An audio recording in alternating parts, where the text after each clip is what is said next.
জয় চৌধুরী ধরল আমাকে, প্লিজ আপনি কিন্তু থাকবেন সাথে। আমি দেখো কান ধরি, আর কখনোই কোনো সময় থাকবো না। নিপনের সময় থেকে শুরু হলো টাকা লেনদেন, আমাকে রিকোয়েস্ট করো না, একদম হাতে ধরে আমাকে একবার একটু চান্স দেন please please chance. Joy Chowdhury ধরল আমাকে বেশ মানে ইলেকশনের আগের দিন না পরে, তার মানে 2-1 মাস আগে থেকে আপু আমি ইলেকশন করছি, আমি সেক্রেটারি পদে দাঁড়াবো, প্লিজ আপনি কিন্তু থাকবেন সাথে। আমি দেখো কান ধরি, আর কখনোই কোনো সময় থাকবো না। তোমরা তো দেখতেই পাচ্ছ যে আমি তো সময় দিতে পারি না, তারপর প্রচারণার সময় আমি থাকতে পারি না। আর এখন যে পরিস্থিতিটা হয়েছে, আমি নিপনের সময় থেকে শুরু হলো কিন্তু আমাকে বলতে হয় যে টাকা লেনদেন।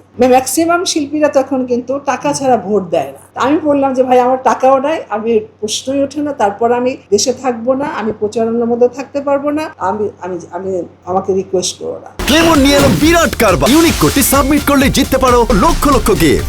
বিস্তারিত ফেসবুক পেজে। একদম হাতে ধরে, না আপু আমি একবার দাঁড়াবো, আমাকে একবার একটু চান্স দেন প্লিজ প্লিজ চান্স। এটা 2-1 মাস থেকে শুরু হচ্ছে, ফোনে বা এফডিসিতে কখনো গেলে হচ্ছে, চিঠি পাঠিয়ে পদত্যাগ করলাম। তারপরে দেখি মিশা ভাই বলে কেন করেছেন হানতেন, এটা আমাকে না না না ভাইয়া আমি এর মধ্যে নাই, খামাখা। তো গেল চললো। তারপরে 24-এ আসলো মিশা সদাগর ভাই আর হলো আপনার দীপজল ভাই, তখন সেম থিং। মিশা ভাই বললো ম্যাডাম এবার কিন্তু আমরা দাঁড়াচ্ছি, আপনাকে দাঁড়াতে হবে। প্রশ্নই ওঠে না। আমি তো আগেও কিন্তু আপনাদের সময় দিতে পারিনি, শিল্পী সমিতি ওভাবে পরিস্থিতিটা দাঁড়িয়েছে। আপনার ইলেকশনের সময় দেখলাম যে গত বছর আমার মনে হয় না যে যাওয়াটা উচিত হবে আর কি। বলে না দীপজল ভাই আছে আর আছে, আমার থাকুক আপনারা করেন, আমি ঢাকায় থাকলে অবশ্যই ভোট দিব আর কি। তারপর আমি যখন আপনার নিয়ে এসছে সাইন করার জন্য পেপারস নিয়ে আসছে, আমি বললাম না আমি সাইন করবো না আর কি। মিশা ভাই নিয়ে আসছে, এই যে এখানে আমার এখানে বসে জিজ্ঞেস করবেন মিশা ভাইকে। তারপর দীপজল ভাইকে ফোন করেছে, দীপজল ভাই আমাকে ফোন করলো, না বোন